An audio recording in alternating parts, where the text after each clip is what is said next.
Tropa, chegou o momento em que falei para vocês que não quer chegar.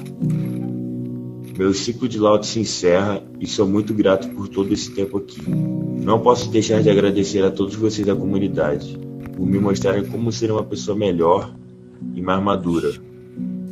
Vocês fizeram um garoto que sonhava em ser gigante se tornar um homem com propriedade e maturidade para tomar suas próprias decisões. Fui contratado para ajudar o time mobile como coach, fazer minha stream, virei influencer e depois voltei a fazer o que realmente amo, disputar campeonatos. Que, meu pivete? Eita, meu Deus do céu! O que é isso, Baki? Você é maravilhoso, meu parceiro! Montamos a Noise e conquistamos diversos títulos. Mas além disso, aprendemos que ninguém sempre ganha.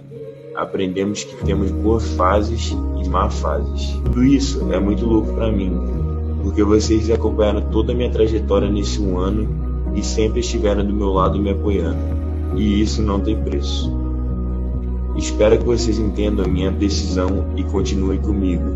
Queria agradecer também, principalmente aos meus companheiros de equipe, Jordan, Turzinho e Alizinho, por todo esse tempo juntos.